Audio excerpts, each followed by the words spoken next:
I'm with one of the faculty members of CEO Space. This is Eldonna Lewis Fernandez. Did I get it right? Yes, you did. I was practicing. Okay, you're also known as a pink biker chick. So, do you want to tell me a little bit about your background and how it actually transpired into this? Yeah, well, I'm a retired Air Force veteran. I spent 23 years in the Air Force, and I've been riding Harleys for about 16 years. And after I retired, I started thinking about, based on my own life experience, I've had a pretty traumatic life, childhood, and victor over domestic violence, and wanted to start sharing my strength, hope, and empowerment with women, and use a motorcycle as a way to do that. So one day I was actually at CEO Space and walking around in my pink chaps, and because I'd just ridden my Harley over, and it just fell out of my mouth. I'm the pink biker chick. Okay, what's the pink biker chick? And I started developing that brand, and my tagline is "Take control of the handlebars of your life," and I empower women to go from the back seat to the front seat in their life and take control of their handlebars and roll on their throttle to accelerate towards success. And so I'm developing that as a speaking platform and a brand and a clothing line. Right on. Well, tell me. Let's talk to women out there that have either experienced domestic violence or maybe just trying to overcome something that they need empowerment, they need encouragement. Walk down. Give me some of your best materials that you can give in like 3 minutes on how to encourage them and how do they move forward. Well, understanding a domestic violence situation, what happens to a woman is her mind gets paralyzed. It's a paralysis of the mind. You're too scared to stay and you're too scared to go because you feel worthless. You feel like that's the only thing that you have in your life. You may have grown up in a situation like I did. I grew up in a situation where my parents used to beat each other up all the time. They were alcoholics. My mother died of alcoholism when I was 12. And so I kind of went into life as that's what life is about. You get beat up as a woman. And then when I was in that situation myself, I really felt low. My self-esteem was low. I didn't feel like I had any other option. One time a man beat me up so bad I had 2 black eyes and bruises all over my body, and he nearly choked me to death. I woke up the next morning on the floor. I had passed out. And I was active duty Air Force at the time, and I covered the bruises up. I went to work. I didn't say a word because I felt that I was the one who was going to get in trouble with my military career. Now, you hear that and you think, wow, that's really illogical thinking. Yeah. Why would somebody in their right mind stay in a situation like that? It's because our thinking in that situation isn't logical. And what a woman needs to do, it's really important to get out, but like I say in a lot of my speaking, is you can take the woman out of the situation, but the situation will still be in the woman.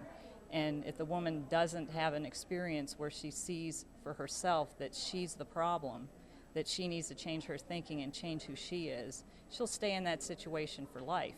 And I stayed in it for many, many, many years until one day I had what I call a mirror experience where I looked in the mirror and I realized I was the problem. And that was the best and worst time of my life because, wow, okay, I realize I'm the problem. So if I'm the problem, I'm also the solution. But then, wait, I've done this to myself my entire life. I could have put a stop to this years and years ago. I couldn't blame anybody else. I had to take responsibility for my own decisions that I made. And I had about a 6-month period of time where I cried. I couldn't stop crying because all that healing and all that processing, all that pain was coming out. And the woman I am today, I'd never get in a situation like that again because I love who I am and I value who I am, and that's where women need to get to in order to get past that situation. So, do you have any tips to when you came off from the mirror experience? So, let's say a woman has that mirror experience and they want to change. Do you have something where people hear, I know it's not like here's this, 3 steps to, obviously changing your life, but what would be the first step that they could take to start improving their situation? Well, actually, I've developed something called the Go Pink Rules of Engagement, which are 4 steps that came out of when I started thinking about, well, what can I do to change who I am, and so that never happens to me again, and what would other women need to do? And in the military, rules of engagement determine when, where, and how force will be applied. So I use the rules of engagement as something that women could use to put positive force in their life and make new choices. So the first Go Pink rule of engagement, which is the first thing that somebody needs to do, is to change negative self-talk to powerful self-talk.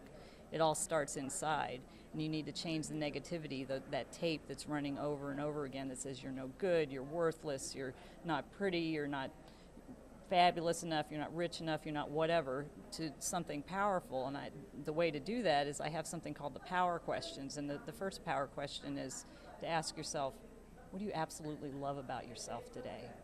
And stay there in the mirror looking at yourself in the eye until you actually come up with an answer to that. Whether it be, oh, I love that my hair is silver and I get to cover it up, or Sure. right, or I love my outfit, or I love my curves, or I love something about myself, and build from there. Well, thank you so much. Are there any words of encouragement you'd like to leave our audience today? Well, my thing is for women to realize that they don't need to take a back seat in their life. They can go from the back seat to the front seat, grab those handlebars, roll on that throttle, and head down their path to success. And the first step to doing that is just figuring out the love that you have for yourself inside, because you can't give love unless you love who you are. Well, thank you so much for that message, and it's a powerful message. Thank you for sharing your story today. Thank you for having me. Go Pink.